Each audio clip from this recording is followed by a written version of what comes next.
देखिए, मैं BDC chairperson block development council block Doongi, और यहाँ डूंगी की जो आवाम है, डूंगी की आवाम के साथ और डूंगी ब्लॉक के साथ एक खिलवाड़ किया गया है।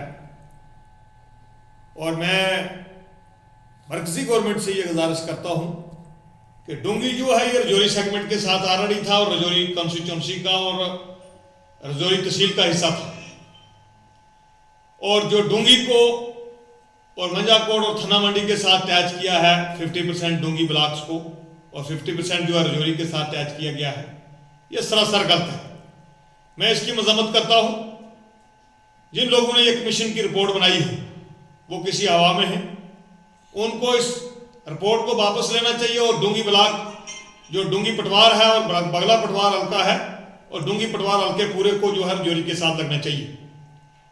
यहाँ आवाम जो है वो इस पे एजिटेशन के लिए तैयार है और डिस्ट्रिक्ट रजौरी का माहौल आज तक बहुत बड़ा पीसफुल रहा है डूंगी नाले की तरफ से, लेकिन मुझे लगता है कि ये एडमिनिस्ट्रेशन की कमी की वजह से यहाँ एजिटेशन न शुरू हो जाए और ये डूंगी जो ब्लॉक है, ये डूंगी पटवार हल्का जो है और नमला से लेके ये पीर बडेसर से लेके और ये बगला पटवार हल्का जो है, इसको डूंगी के साथ रखा जाए और रजौरी के साथ रखा जाए और रजौरी सेगमेंट के साथ ही ये जियोग्राफिकली जचता है। और जहां तक जिन लोगों ने ये किया है, ये डूंगी नाला हमेशा सियासत का शिकार होता था। मुझे आज भी लगता था, हम चाहते थे कि ये गवर्नमेंट जो है और ये सरकार जो है डूंगी नाले के साथ जाती नहीं करेगी, लेकिन फिर भी इन्होंने इस नाले के साथ जाती की है। और जियोग्राफिकली आप देख लीजिए, डूंगी नाला जो है वो जियोग्राफिकली वो रजौरी सेगमेंट के साथ और रजौरी कॉन्स्टिट्यूंसी के साथ रखता है 83 में, और पहले भी ये रजौरी कॉन्स्टिट्यूंसी थी।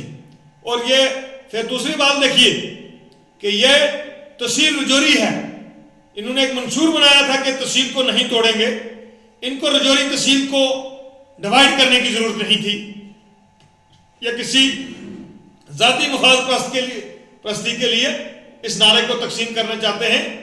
लेकिन अगर ऐसा करेंगे तो नहीं रजौरी से कामयाब होंगे, नहीं थना मंडी से होंगे। और मेरी ये सरकार से और इलेक्शन कमीशन ऑफ इंडिया, इनसे भी मेरी ये गुजारिश है और मरकजी हुकूमत से और जो हमारे यहाँ के मेंबर पार्लियामेंट हैं जुगन किशोर साहब, आपको डूंगी वाले लोगों ने बहुत से वोट दिए थे, आप डूंगी वाले लोगों के साथ क्यों जितनी मां जैसा सलूक कर रहे हैं? और मेरी आपसे गुजारिश रहेगी कि बराए मेहरबानी करके आप डूंगी पटवार हल्का और बगला पटवार हल्का को रजौरी के साथ जोड़ा जाए और 50% जो है नमला से लेकर नमला समेहान और डूंगी मनियाला और मिठी तड़ा, ये जो समेहाना का एरिया है, इसको भी ये सेगमेंट रजौरी के साथ जचता है और इसकी ऑलरेडी तहसील भी रजौरी है और इसको भी साथ में रखा जाए। और जो ये हमारा नाला है, ये जियोग्राफिकली आप देख लीजिए, आप जियोग्राफिकली भी ये इलाका जो है सूटेबल रजौरी कॉन्स्टिट्यूंसी के साथ है और यहाँ के लोग 25 से 30 हजार लोग जो हैं ये इस चीज की मजम्मत करते हैं। और इन लोगों को अगर सरकार ने हक देना है, इनको राइट देना है, इनको डेमोक्रेसी सेटअप के अंदर लाना है, तो फिर इनको रजौरी कॉन्स्टिट्यूंसी के साथ जोड़ा जाए, पटवार हल्का बगला और पटवार हल्का डूंगी और 4 जो सवाना पटवार हल्का के 4 विलेज हैं और नमला समेहान और डूंगी मनियारा मिठी तड़ा, इसको भी रजौरी सेगमेंट के साथ जोड़ा जाए। और मेरे साथ 20,000 लोगों की एजुटेशन जागने वाली है और मैं कहता हूं मेंबर पार्लियामेंट जनाब जुगन किशोर साहब से कि इन लोगों के साथ जाति मत कीजिए।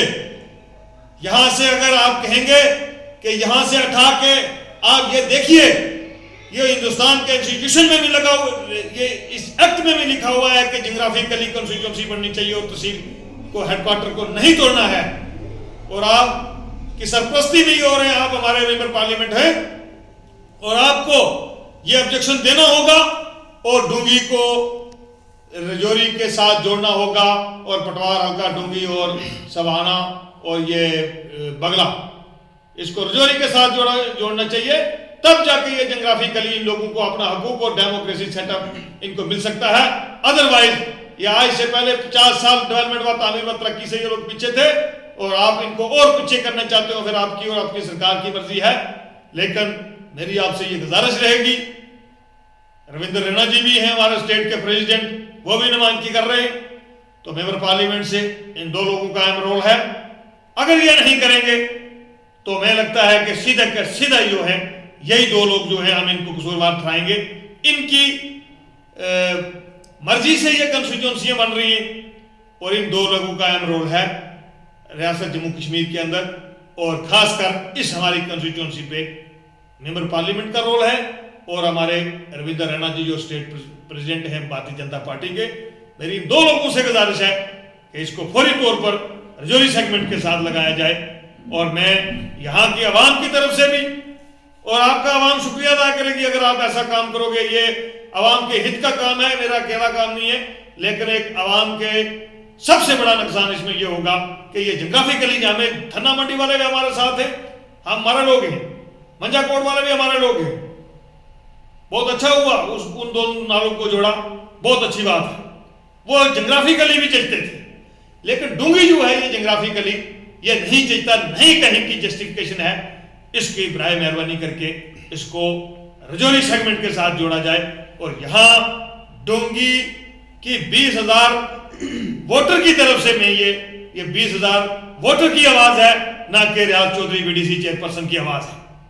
और मेरी अगली गुजारिश रहेगी वक्ती गवर्नमेंट से, और ये जो जिन लोगों का अहम रोल है वो इसको वापस लीजिए और सेगमेंट रजौरी के साथ जोड़ा जाए। शुक्रिया। रियाज साहब, अगर बात करेंगे पॉलिटिकल रिजर्वेशन की, तो जम्मू कश्मीर में पहली बार शेड्यूल ट्राइब तबका के लोगों को 9 सीटें रिजर्व की गई हैं, क्या कहेंगे उस बारे में? देखिए, वो अच्छी बात है जो रिजर्वेशन एसटी एससी की है रियासत के अंदर, वो उस रिजर्वेशन को पॉपुलेशन के हिसाब से रिजर्वेशन होती है। जिस कम्युनिटीज की ज्यादा पॉपुलेशन होती है उसी को रिजर्वेशन मिलती है।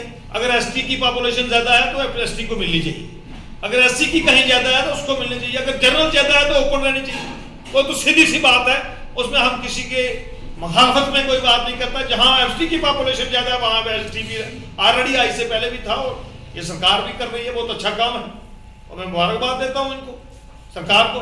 लेकिन जो रजौरी जो है, अगर ये नाला हमारा रजौरी लगता है तो रजौरी भी एसटी की मुस्तहिक है। और आज भी रजौरी को ओपन रखा है, लेकिन रजौरी की पॉपुलेशन को देखा जाए तो एसटी फिर भी ज्यादा है। और उसी हिसाब से आप द्राल को देख लीजिए, द्राल में जो हुआ है, द्राल में बिल्कुल ठीक हुआ है, लेकिन पॉपुलेशन एसटी की ज्यादा, वहां ठीक हुआ। थन्ना मंडी में ऑलरेडी हमारी ज्यादा थी। तो वहां पे मैं ये कहता हूं कि अगर डूंगी नाला रजौरी के साथ लगेगा तो फिर एज पर पॉपुलेशन जो जोग्राफिकली फीड है, हमें ओपन रहने से भी कोई इख्तलाफ नहीं है, बेशक ऊपर रखा जाए इसको, लेकिन जोग्राफिकली जो एरिया है उसको जोड़ा जाए। आप देख लीजिए, यहां से थन्ना मंडी मैक्सिमम 70 या 80 किलोमीटर दूर होगा। आप मुझे बताइए, डिलिमिटेशन कमीशन ने यह बताया था कि जोग्राफिकली जहां जहां जो एरिया सूटेबल होगा, जो जिस तहसील के साथ एरिया जोग्राफिकली जुड़ेगा उसको वहां पे रखा जाएगा। ऐसा तो हुआ नहीं, तो मैं इसकी मजम्मत भी करता हूं, तो सरकार से अपील भी करता हूं। दो मेरे सवाल हैं और ये अहम सवाल है, और एडमिनिस्ट्रेशन को भी, जिस एडमिनिस्ट्रेशन ने ये जोग्राफिकली इस कंस्टिट्यूंसी को खलवाड़ में डाला है आवाम को, और मुझे लगता है डोंगी के लोग जो हैं ये इतने सेकुलरिज्म हैं, इन्होंने हर पार्टी को वोट दिया। इन्होंने भारतीय जनता पार्टी को भी वोट दिया था पार्लियामेंट इलेक्शन में, लेकिन आज मुझे यहां के हिंदू भी पूछते हैं, यहां के मुसलमान भी पूछते हैं कि भारतीय जनता पार्टी हमारे साथ क्या सलूक कर रही है, हमें उसका सिला क्या दे रही है। मैं ये चाहता हूं कि इन लोगों को बराबरी का हकूक दिया जाए और इनको जमहूरियत में इनका हिस्सा जो है मत काटे। वोट किसी पार्टी को मिले, हमें उससे कोई लेना देना नहीं है, लेकिन जोग्राफिकली लोगों का कत्ल मत करें। अगर अवाम का कत्ल होगा तो ये अवाम, दोस्तों, अजीज व साथियों, पॉलिटिशियंस हो, ये अवाम हिसाब लेना भी जानती है और देना भी जानती है। हिसाब पहले वोट देती है, फिर हिसाब लेना भी जानती है, और सब पॉलिटिशियंस का ये अवाम जो है हिसाब लेती है, चाहे वो प्रधानमंत्री हो, पार्लियामेंट मेंबर हो, कोई असेंबली में आप कहते हो समझते होंगे कि इस तरीके से रेशो ज्यादा होगा। रेशो इस तरीके से नहीं जानने वाला होने वाला है। जिसको अवाम वोट देगी वही एमएलए बनेगा, चाहे को भारतीय जनता पार्टी का हो, चाहे कांग्रेस का हो, चाहे जिसके साथ अवाम होगी उसको अवाम चुनेगी, वही एमएलए बन सकता है। यह मैं आपसे मीडिया के माध्यम से आपका भी मैं तहे दिल से शुक्रिया अदा करता हूं, और वर्क जो हमारी इस वक्त की गवर्नमेंट है उससे मेरी ये गुजारिश रहेगी गवर्नर साहब से, और खासकर जो आप जो ये ऑब्जेक्शन दायर करने ये मेंबर पार्लियामेंट ने करने, अगर ये हमारी कंस्टिट्यूंसी नहीं हुई तो फिर आप देख लीजिए इस अवाम ने क्या करना है। इनके साथ जितनी ईमान जैसा सलूक हो रहा है, लेकिन अवाम भी पॉलिटिशियन के साथ जितनी ईमान जैसा सलूक कर देगी। रियाज साहब, डिलिमिटेशन कमीशन की रिपोर्ट के बाद डिलिमिटेशन कमीशन की जब हदूदबंदी पूरी हो जाएगी, ड्राफ्ट उसका आ चुका है, उसके बाद जब आने वाले दिनों में असेंबली के इंतखाब होंगे तो क्या रियाज चौधरी इलेक्शन में हिस्सा लेंगे? देखो, रियाज चौधरी तो इलेक्शन में हिस्सा लेगा, लेकिन जो अवाम की, अगर अवाम कहेगी कि रियाज चौधरी आपको हिस्सा लेना तो ले लूंगा, अगर नहीं कहेगी तो वो अलग बात है, लेकिन वो मैं अवाम पे डिपेंड रखता हूं। मैं कोई फैसला आपको खुद नहीं कर सकता हूं, जो मेरी अवाम चाहेगी उसके साथ मेरा फैसला है। जो हाईकमान की पार्टीज जो मैंडेट देने वाली हैं वो चाहेगी, उनके साथ मैं इत्तेफाक रखता हूं। उसके बाद सबसे बड़ा मैंडेट है अवाम। अगर अवाम मुझे कहेगी इलेक्शन में आने के लिए तो मैं तैयार हूं। मेरा ये सीधा सा सवाल है। अगर हम डूंगी नाला की बात करें तो डूंगी नाला के लोगों का भी ये कहना है कि अगली बार जो हमारा लीडर है, हमने रियाज चौधरी को लीडर चुना है, क्या कहेंगे इस बारे में? देखिए, अवाम जो है मुख्तलिफ लीडरों के साथ होती है और यही कहती है इलेक्शन लड़ो।